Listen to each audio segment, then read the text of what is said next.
that it's just important for people to be moving. It's important for people to be strength training, however they do it. I mean, we tell people all the time, like, we don't care whether you're strength training with us, but we think everyone should be doing it for the rest of their life. It should be a forever activity.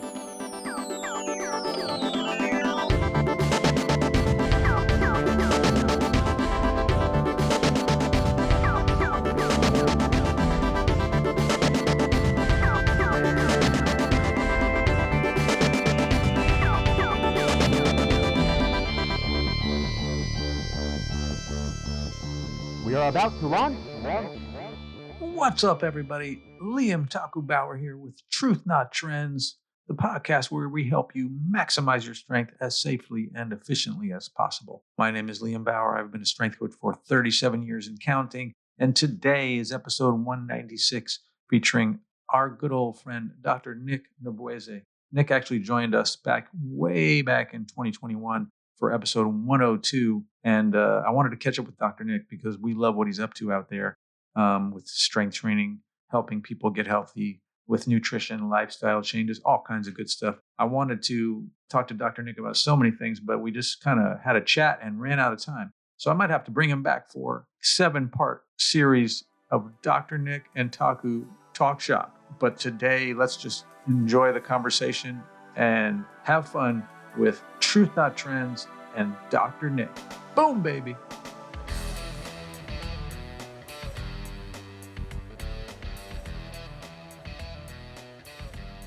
Well, listen, super good to see you. You know, I checked back into the archives and I saw you were on with us on episode number 102, and this will be number 196. So Okay.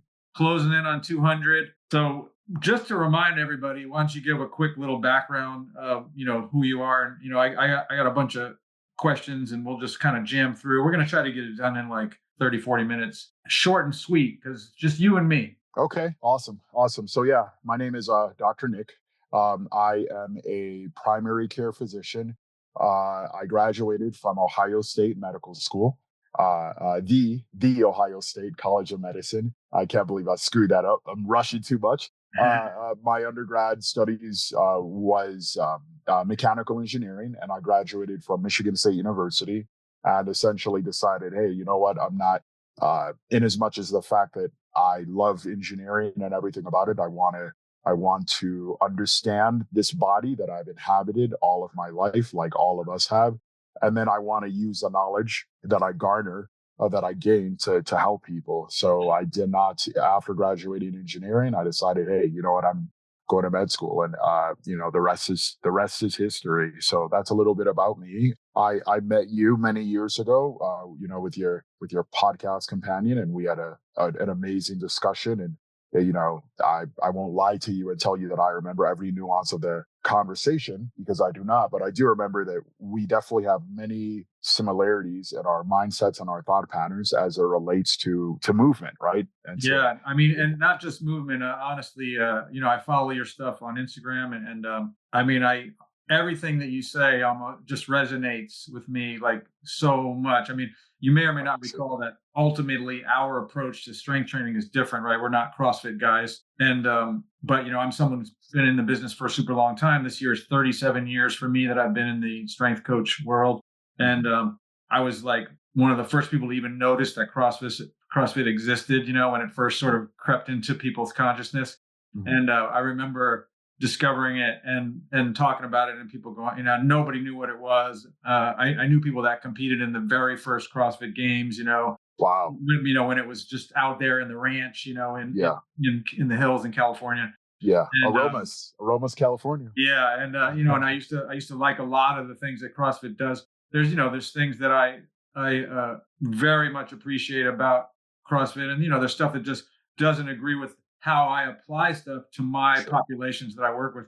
But it's nothing against CrossFit. And what I really appreciated about you in our first conversation, which is something that we definitely sort of see eye to eye on, is, that it's just important for people to be moving. It's important for people to be strength training, however they do it. I mean, we tell people all the time, like, we don't care whether you're strength training with us, but we think everyone should be doing it for the rest of their life. Agreed. And that's kind of a message that we put out there, that it should be a forever activity for everyone, as much as they can find a way to, make it work. And I don't care, and we don't care. We call ourselves tool agnostic, right? So Yep. we don't care whether it's kettlebells or bands or body weight or Nautilus machines. And what's funny about that, Liam, is literally I say the same thing to patients and clients. I think so many people have this perception of me that, oh, he's a CrossFitter, therefore, like other CrossFitters, he's only going to recommend CrossFit, right? And I tell them all the time, nothing could be further from the truth, in that I definitely recommend that everybody should. I actually have two broad recommendations. Everybody should exercise, and then everybody should resistance train. And many people, don't necessarily, they don't know the nuances of the definitions. So they don't understand the whole resistance training thing. And then another question, does that mean strength training? Is strength training and resistance training the same thing? And then I have to explain the answer to that. But ultimately, yeah, I think that, everybody should be moving, and it doesn't need to be CrossFit. Do I personally, as I have CrossFitted now for 15 years, do I think that that is a really effective and efficacious methodology? I do. However, as you alluded to, 3 minutes ago, it's not necessarily for, there are certain populations like your demographic, your population that you work with, that for whatever reason, right, you have disagreements, I guess we could call it, right? You have disagreements with some of the CrossFit methodology, and that's fine, because ultimately, I think that none of us should be married to an ideology, right? This isn't a religion, this isn't an ideology. This is a training methodology. And ultimately, I think that the most effective way to judge and ascertain, how successful a training methodology is in the results. Can you look at the results and, are the results up to par with what you expected and what you want? And if they are, then keep doing it. It's literally as simple as that. So yeah, I mean, we have we work with all ages and abilities, of course. And we have 16-year-old high school athletes, but our oldest client, like right now, for example, is 92 years old. And he started with us at the young age of 89, having never done any type of fitness stuff in his entire life. Wow. And he's a very learned guy. He's a virologist. He was a college professor. He's written like 17 books. He's a very, very cerebral guy. But he did other things. He liked to do Tai Chi, and you know what I mean? He was moving, right? But he had never done any type of resistance training. And now he's been with us since 89 to 92. And, comes once a week, and talked his wife into joining him too. So that now I have his wife, who's like 88 years old, I think. And, they both train once a week with us. And, again, depending on who you talk to, right, people would say, well, one time a week for 30 minutes isn't going to do anything, right? But it's way better than doing nothing, right? When you're putting resistance against those muscles, and they're getting stronger. And, just using him as an example, when he started with us, he was, leg press. We have a leg press machine, Nautilus. He was doing, maybe 100 pounds. And, we got him all the way up to like 300 pounds on the leg press, he didn't even believe that would be something that he would reach, right? Mm-hmm. And we have these kind of little things on our wall, we put them up on the mirror, like the club, like you're in the 300-pound club or the 400-pound club, right? The 500-pound club. And we have little protocols. And so, he got him into the 300-pound club, right? So, so he's pretty excited. Saw his name up there, put a little exclamation point. Yeah. Though I am curious, because that's a hell of an anecdote. I am curious, what was his impetus? Because you know as well as I do, Liam, that listen, as we all get older, I don't believe I'm from what I know about the brain, right? And neuroplasticity, we can all adapt all the way up until death. So I don't necessarily believe in that stupid idiom, you can't teach an old dog new tricks. The hell you can't. You absolutely can. But in as much as that may be the case, I do believe that, yes, people from a habit standpoint, from a belief standpoint, even more importantly, people get stuck in their ways. So what was the impetus behind an 89-year-old coming to you who had never done this before and saying, hey, I want to start this? I don't understand that, and I'm curious. Yeah, it is interesting. I mean, honestly, I think for him, he was smart enough to recognize in himself, he clearly wants to keep moving, right, and moving around in the world. And and another thing, obviously, which is a huge factor, just as a side note, right, which we all know when we're in the fitness business, is convenience, right? He lives Yes, like half a block away from the gym. So, that works. he's walking around the neighborhood. He's walking right past the gym all the Hmm. time. Hmm. And he's looking in the window, right? And he's going, Hmm. "What's going on in there?" Right? Hmm. And is this something I could do? He walked in to find out, right? Hmm. And then Hmm. he clearly, after going through those initial steps, felt like it was worth investigating, and even so much more so, as I said, that he has now recently convinced his wife to join him, right? Hmm. Because she wasn't participating in the beginning, Right. and so now we work with them together. But yeah, I think it was just to be functional, to be able to move and Hmm. not lose those abilities, right? And Hmm. he's probably doing his own research. But on the other side of that, being stuck in our patterns, he definitely is stuck in his patterns of nutrition, Hmm. and he is like he will not budge. Like I'm always encouraging people to eat enough protein, right? As an Sure. Sure. example. And again, he's an older guy, and we know that protein demands are going up, not down, as we age. Yep. And so we always encourage people to try to hit those minimum numbers, right? Hmm. And so I said, "Can you write down what you eat for me?" And he did, and he brought it in, and it was like frighteningly low, right? Like and it would literally had things like half an egg, and I was like, "How do you eat half an egg?" And he What goes, do you "Well, do with the other I make a hard boiled egg, and then I cut it in half, and I only eat half of it, right?" And I was like, "Who does that? Who eats half? half an egg?" Yeah. Right. And I said, "That's 3 grams of protein if you're Right. lucky, right?" Right. And I said, "Why Right. don't you just eat the whole egg?" Right. And Right. so I got him encouraging to explore like ready to drink protein drinks, right? Sure. Sure. And so he's like, "Okay, I bought some. I drink half." Wow. Wow. I was like, why don't you drink the whole thing? And anyway, Yeah. after months and months, I just had to give up, right? He finally admitted. I go, what would be the downside to trying to follow my recommendations for like 1 week, 10 days? What's the downside to seeing what happens when you get the protein numbers every day for 10 days? And he goes, I just have a habit, and I don't want to get out of my routine, right? And his routine is what he does, right? He just doesn't want to break it. And I said, I said, you don't have to change it, just augment it slightly. Like the other thing we encourage our clients to do is to have creatine. Creatine, Sure. we encourage everyone. And we've Sure. seen, right, that the research is pouring out for like cognitive stuff. Exactly. Right? And so again, he has his wife, she's got a little bit of cognitive things going on. Sure. I'm encouraging them, take creatine. Like, what is the downside? I said, you don't need to change anything. Whatever you're doing, just add it to that. You drink coffee, put it in your coffee. You know Yep. what I mean? You eat yogurt, mix it in your yogurt. I go, you won't even know that it's there. It doesn't have a flavor. You know what I Yep. mean? Yep. But just make it part of it. And again, they just won't, they're just not touching it. So just from what you just shared with me, my recommendation to get through to him and get him to actually change his behaviors, because let's be real here, whether you're a doctor or a coach or a personal trainer, we all know that the secret is habit change, right? Yeah. We can get them to change their habits. We can affect the rest of their lives positively. So what you told me initially about this gentleman that I remember is that he was a virologist, Yes. right? So that means that he's extremely well. I'm assuming that, obviously he's retired now, but I'm assuming he still has that. I'm assuming he still has that cerebral aspect to him. Absolutely. And if he still does have that cerebral aspect to him, the way to change his behavior is with data. So if this man is, I agree with you. Who eats half an egg, right?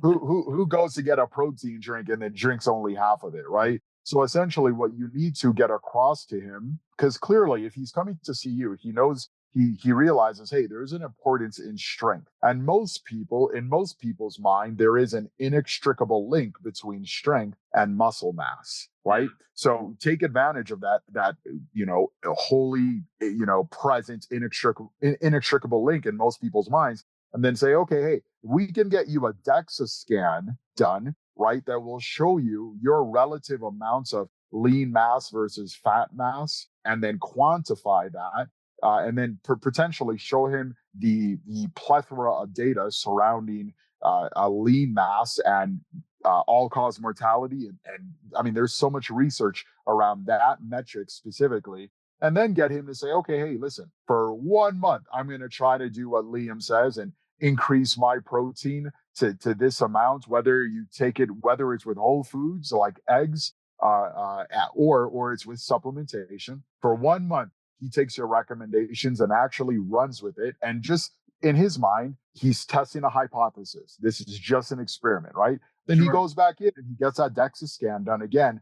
I guarantee you, even in a month, especially with the resistance training that he's doing with you, even though it's just once a week, he will see appreciable differences Yeah. that cannot be denied in the data, right? And from what I've seen, when you can show people data surrounding them, right? So you take things out of the hypothetical, you take things out of the population-based studies that many of us, whether coaches or doctors or anyone in healthcare alike, will reference. You take things out of the population, and now you zoom into N=1, and you discuss it with them, and you say, hey, look at your numbers. Look at your numbers now. Then we're going to implement an intervention. Look at your numbers again. More often than not, from what I've seen, people will change their ways because Yeah. they won't be able to argue with it. This is your body. Sure. So listen, I want to dive into some stuff to get back because it's been since we haven't caught up in a while. So Sure. I've been as I said, I've been following you, of course, and as I said, many of these things resonate. I'm always like, I find myself seeing your posts and just like always like liking and nodding my head. Yes, okay, I'm loving what you're saying. Sure. About so many things. I also love the little examples you find. I just watched the one with the tiny little Filipino girl doing Olympic lifting. That was awesome. Yeah. Great stuff. And then the old dude trucking up the hill doing sprints, Yeah, so great stuff that you're doing all the time. I love it. But you've said that medical school underprepares doctors in guiding nutrition and lifestyle changes. How did that realization shape your approach to family medicine? So I think I had that realization, but I think one thing that I've given credit to in other podcast interviews, and I will continue to give credit to, is the impact that CrossFit had on me during my. I can wholly and entirely guarantee to you, Liam, that you and I would not be sitting here having this discussion if I got into medical school at Ohio State, never found the first CrossFit gym that I started at, which is called Ohio Krav Maga and Fitness. Never moved from Ohio Krav Maga and Fitness to what was the next gym? Oh, CrossFit Grandview, which was there in Columbus, Ohio. Because ultimately, in as much as yes, I still to this day agree the medical school does not prepare people, just even outside of nutrition and exercise. I would now paint that with a broader stroke and say lifestyle interventions, period. Right? And what do I mean by that? Even things like sleep. Even things like avoiding toxin, the prolific toxin exposure that is in our society these days, from air quality to microwaving your food in plastics to things that just a wide ranging assortments. Medical school does not prepare us as doctors to make pertinent lifestyle recommendations that decrease patients' risk of disease onset, right? It seems like we're more concerned with disease management than we are concerned with preventing disease and then reversing disease, in those few times that are unfortunate that we cannot prevent disease. For sure. So ultimately, to answer your question, I think that because I was blessed with the fortunate circumstances of starting med school and then getting into CrossFit, I immediately saw the power of people changing their lifestyle and people working out. And I make that differentiation because I think it's necessary. In as much as, a lot of people laud, CrossFit is lauded for creating an obsession within its practitioners and the CrossFit cult, blah, blah, blah. And that's true, but there's a flip side of the coin. And you can observe this if you just go to any CrossFit gym and especially track the progression of somebody who's brand new to CrossFit. And what you'll notice is that people will change their life. They will literally go into a CrossFit gym. They will be bad at everything. They will literally suck at every movement, from running to handstand push-ups if they can even do it, to lifting weights. They'll be bad at everything. But the person who is actually comfortable with being bad at something, they will persist and they'll keep at it. And then slowly but surely, they'll get better and better at different movements. And then there will come into play another element, and that is friendly competition, as opposed to, what I hope against, which is people who have a vindictive type of competition. I personally believe, even in my current gym, I have a friendly competition with all the guys there. we talk crap to each other all the time. And I love it because it makes you want to keep coming back. It makes you push harder. But Sure. especially when we consider somebody who starts brand new at CrossFit, that person is now willing to beat their neighbor who's also at the CrossFit gym, to beat the other newbie at the gym who they consider themselves, hey, this person's also my gender. This person is also relatively my age. You know, this person is relatively my height. You know, my body composition matches their body composition. Then once they observe that this person is outlifting them or outperforming them by hopefully a close enough margin, let's say only 10 or 20 pounds, that in their minds, they think, oh, I can catch up with this person if I put enough effort in. Guess what that person will do, Liam, that I have now seen countless times. They will change everything about their lives to eventually catch up with that person in their gym who they see as very closely, not that far away from them. They'll improve their sleep. They'll quit drinking alcohol. They'll quit smoking cigarettes. If they did that, they'll start to eat better. They'll drink more water. They'll, get more steps in during their lunch break at work. All of these things are done outside of the CrossFit gym. Yeah. But that person will make every pertinent change that they can think of that will increase their likelihood of beating Joe Schmo at the CrossFit gym. So even though this person isn't doing local competitions, this person isn't at the CrossFit Games, irrelevant, wholly and entirely irrelevant. Yeah. Because all they care about is beating the next person. So I understand this is a long-winded way to answer your question, but ultimately, when I observed cases after cases after cases of that while in med school, and I observed that in myself, I said, okay, hey, you know what? This is the way that this is the ideology that I'm going to have as a doctor and practice as a doctor and help my patients with and my clients with. And that is one of exploring every available avenue to modify lifestyle in appropriate manners to not only prevent disease, but to become resistant to disease, Sure. to make their bodies and my body and, my patients' bodies and my clients' bodies as resistant and bulletproof to disease as is possible, which is very, very possible. I mean, sorry. Go ahead. No, I was going to say, so staying with this diet lifestyle stuff, Sure. did you sort of embrace the classic sort of zone paleo thing as part of your CrossFit stuff? Because I know that was a huge part for many CrossFit people. So did I dabble and did I explore it? Yes, I didn't explore zone at all. I did explore some paleo. But no, beyond, did I dedicate myself to it? No, I also explored keto. But ultimately, I think that if you look into it, a lot of CrossFit Games athletes, they abhor paleo. They refuse to do paleo. And I actually think that for any competitive athlete, that cannot be your diet. Because if you think about why those diets are advantageous to the common person, they're advantageous to the common person because they are very nutrient dense and energy sparse. For a CrossFit Games athlete, you need nutrient dense and energy dense, right? And this is exactly why athletes, people cannot assume that they can eat the same way an athlete can, because an athlete, from an energetic standpoint, is moving through so many more calories daily than you are, and they need to keep there's a quantification when we consider metabolism. There's a quantification called energy availability. And an athlete needs to keep their energy availability high. They cannot have it low. So if we understand that, then we understand why, unfortunately, athletes cannot eat paleo. And actually, you can't eat paleo and succeed as an athlete, because you will need to be eating, all day, every day, and your stomach is going to be full throughout the day. And how are you going to train like that? So, ultimately. Do you feel like, I don't want to go too far down that, but sure. Are you saying that because you think paleo is like more lower carb than might be needed to fuel the type of output that these athletes are going through? Yeah.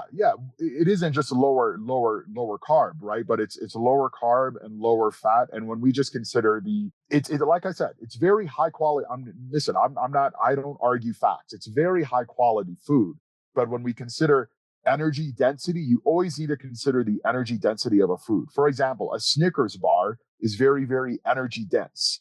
But you take the same amount of weight as a Snickers bar, let's say, I don't know, 270 grams. So let's say that's how many grams a Snickers bar is. But now you put broccoli on the plate, 270 grams of broccoli. Right. That broccoli is not as energy dense as that. However, anyone could argue that it is more nutrient dense, right? Sure, of course. So ideally, an athlete would want a highly nutrient dense diet that is also highly energy dense, because they are turning over a lot of glycogen on a daily basis, right? They're burning through a lot of glycogen, which they need to replete.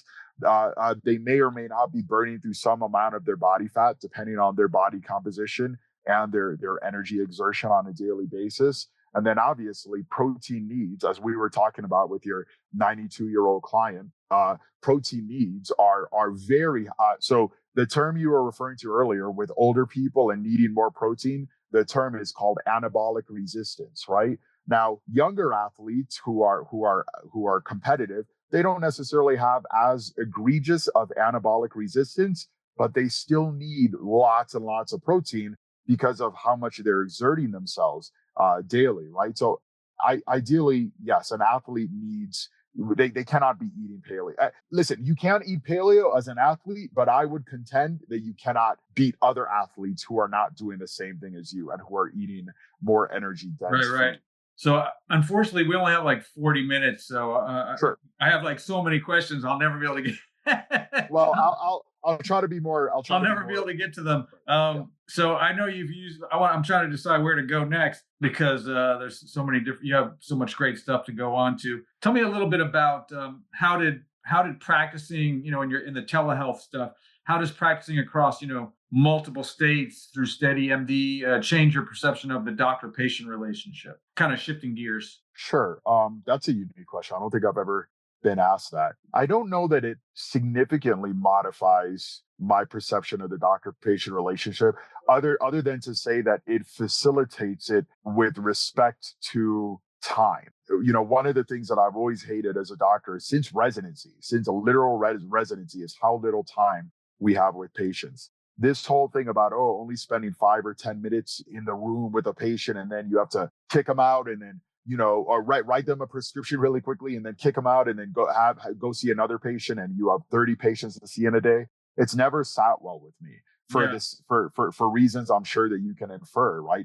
If I strongly believe that appropriate lifestyles are absolutely important for preventing disease and helping people become bulletproof to disease, then you can understand why I would want to have more time with people. Sure. And telemedicine, with SteadyMD, and because that's really not all I do these days. I most of my time these days is dedicated to my business, the Fittest You, and my clients. Ultimately, I think it's all about time. If I can maximize my time with my clients and patients, that's what I care about. Yeah, I mean, so you're doing your own separate thing now, then, from the SteadyMD stuff. I do both. Both, but yes, the separate thing is what I dedicate most of my time to. Yeah, and I don't want to go too far down that one either, but yeah, like I was my mom's primary caregiver a few years back. She had a stroke and she needed a lot of attention.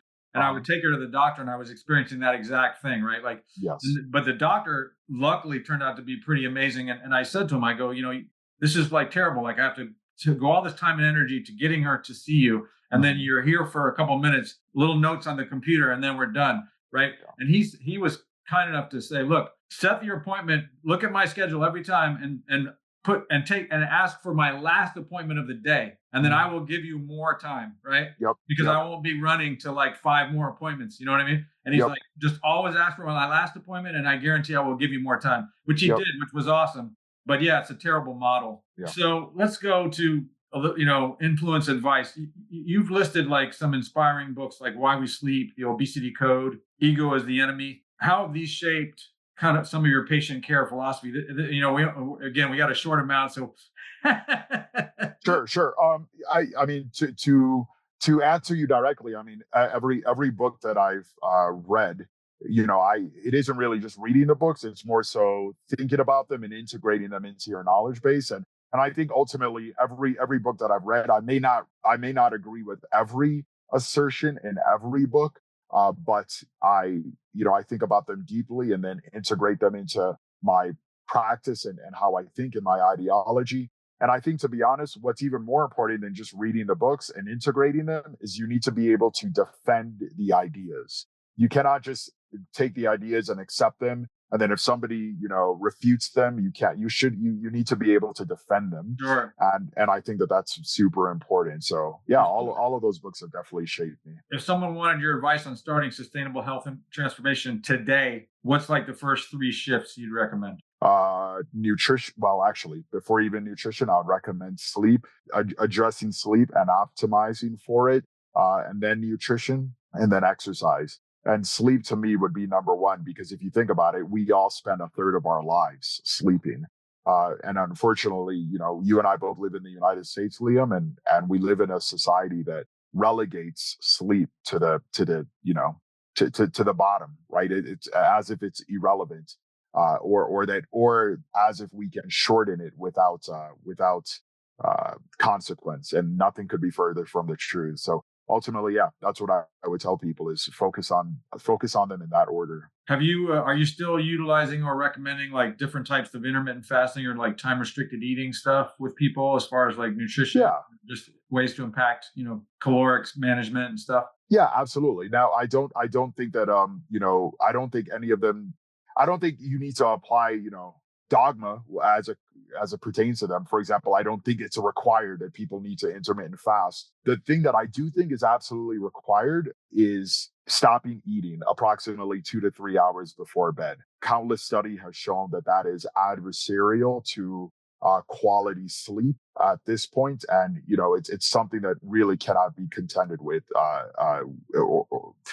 Really, there's no point of contention with people trying to argue against eating, or because so many people are like, hey, I should be able to eat until I go to bed, and that's fine. You can do that, but there are when you actually look at your sleep architecture, there are negative consequences. So personally, do I still intermittent fast? Yes, I do. But I have a nuanced reason for it. And that reason is that I like to exercise in the middle of my day. And given the intensity with which I push myself at the gym, oftentimes getting my heart rate up into the 180s and 190s, I cannot have food in my stomach before then, or I will vomit. So that's just me personally, though. Yeah. It's funny, I've played with all different types of it, of fasting, and I differentiate like sort of fasting versus time restricted eating as fasting, literally just not eating at all. Yeah. But I actually playing with some right now. I've used different approaches at different times. I'm using a pattern that's more nuanced in a sense of like, rather than just lock down to like, classically 16-8 or 24 or whatever, any kind of time thing. My pattern varies all the time, because I think it's more true to like the human condition of like, some days you eat, some days you wouldn't eat. You know what I mean? If we're going back to the caveman idea, right? Versus now where food is just always available. So like some days I do like a 16-8, but then I'll like inject like a longer one where I'll just go a whole day without eating. You know what I mean? And I'll just build that into my week, so that but then it varies a little more. But then what do you do with your protein requirements on the days that you don't eat? I don't worry about it, because my week is gonna like a day without it isn't gonna like mess me up, because I get a lot of protein. I overshoot my numbers on a daily basis. Okay. So like for me, we use the idea of like 1 gram per pound of like target weight as just an easy goal, which is probably slightly higher than might be required, but certainly isn't going to hurt you. So like I like to walk around about 160 pounds. So I try to, my basement number is 160 grams of protein a day. But it's not unusual for me to be in the 180s or even 200 grams in a day. So on that day when I don't eat, I'm not worried about it, because from my total week, like one day of not eating is not going to like make you lose muscle or lose all your gains, or you know what I mean? The body doesn't work like that. my number is 280. That's my protein. Well, yeah, that's up there. So you're definitely getting plenty. Yep, definitely. Yeah, that's awesome, man. Unfortunately, like my time is restricted, because you're one of those guys who I could do like a 7-part series. Hey, I'm fine with that, Liam. Let's have round 2. Awesome. Let's do it. Yeah. And congratulations on your continued success with your own CrossFit stuff, and of course with your practice. As I said, sincerely, I really appreciate all the stuff you're doing out there, and I'll try. I appreciate how much you're coming outside from being a mainstream doctor, having going through that entire process, and to be able to step out and recognize the shortcomings and find your own path is laudable. So it's fantastic. Yeah, absolutely. I agree. So yeah, I appreciate the conversation with you. Just let me know whenever you want to do part 2. We can have a part 2. All right, we're gonna follow up and set it up. Okay, let's do Dr. Nick, part 2 coming soon to All Truth right. Not Trend. All right, let's. I know you got to get a big workout. What are you working on today? So it is it's a clean and I looked at the workout earlier. Let me tell you real quick. It's a clean and jerk workout, which are always any type of Olympic lifting is always my favorite. And then I think it's paired with so here it is. So it's a clean and jerk paired with max box step ups while holding 2 50-pound dumbbells. So that's the workout. And then it looks like there's another workout after that. That's 3 rounds for time, 10 back squats at 60% of our 1 rep max, and then 40 calories on the assault bike, 3 rounds for time, and then with a 2-minute rest between them. So yeah, it's going to be a good day. That sounds like that sounds like a tough one. Yeah, I'm looking forward to it. I've already been Are you training like every day, or like 3 on 1 off, or do you take days off in between, or? No, I take days off. So I usually, so the ideal schedule is Monday, Tuesday, Wednesday, Friday, Saturday. And then Thursday and Sunday, I still exercise, but those are lower intensity days. It's going to cut us off any second. So I'm going to follow up with you, and we'll make sure this doesn't happen again. Okay, no worries. Good to see you, Dr. Nick. Yeah, you too. Bye, Liam. Cheers. All right, have a great day. Bye. Thanks. Boom, baby. What's up, people? Thank you so much for listening to this episode of Truth Not Trends. That's right here at TNT Strength Headquarters, Truth Not Trends. Please, if you enjoyed this episode, subscribe, rate, and review us on whatever platform you're listening to us on. And don't forget to share with a friend. You can find us on the web at tntstrength.com. That's right, TNT Strength now coming to you in person at 5255 College Avenue in Oakland, California. You can call the studio 510-768-5421. You can also text us at 855-796-9905. Or shoot us an email at contact@tntstrength.com. And whatever you do, stay off of that stupid blue bubbly boasting. La la la. Desmond. La la la. Mixed and edited by Desmond McNeese for We Mixed It, LLC. Go to whatsoundsawesome.com. 10 minutes left. Holy crap, that went by fast.